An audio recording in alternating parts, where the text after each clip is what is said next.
Amidst the chilling embrace of the moonlit forest, a group of college friends embarked on a perilous odyssey to Desolation Lake, lured by the siren call of intoxicating drinks, mind-altering drugs, and the promise of unruly debauchery.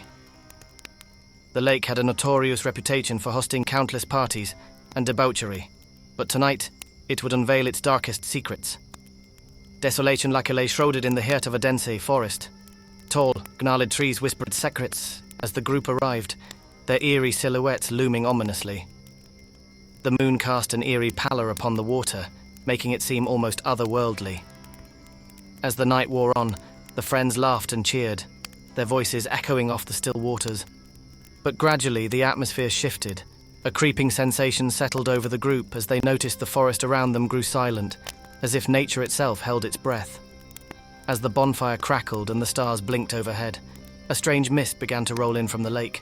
It snaked its way toward the group, cold and unnatural. The laughter died down, replaced by uneasy glances. Among the friends, there was one named Jake, known for his skepticism.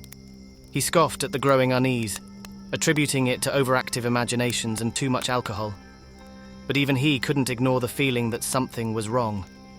Desperate to maintain the jovial atmosphere, Jake attempted to lighten the mood with jokes and playful banter. "Come on, guys," he urged, his voice trembling slightly. "It's just a bit of mist and some spooky sounds. We're here to have a good time, remember?" But his efforts were in vain. One by one, his friends started to become weirded out.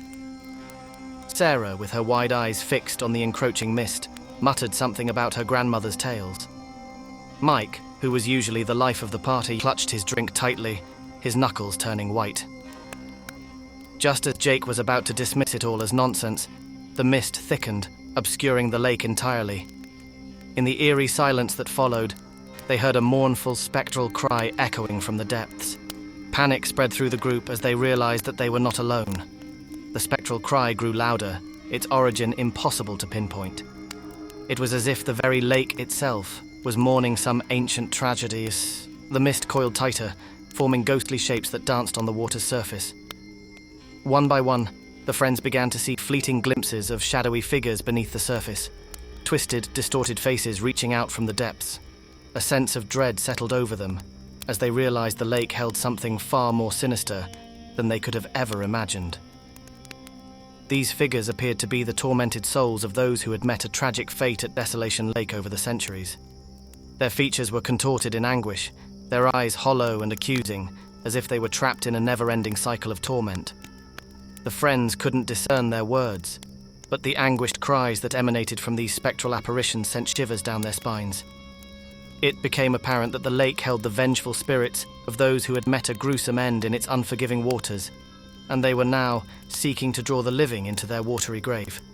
The group scrambled to their feet, stumbling back from the malevolent mist and the haunting cries. In their haste, they left their belongings behind and fled into the forest, never to return to Desolation Lake. As the mist receded and the lake returned to its quiet, moonlit stillness, one thing remained certain. Desolation Lake would forever be a place of chilling mystery and horror, a tale whispered among college students, and a warning to all who dared to seek its forbidden waters.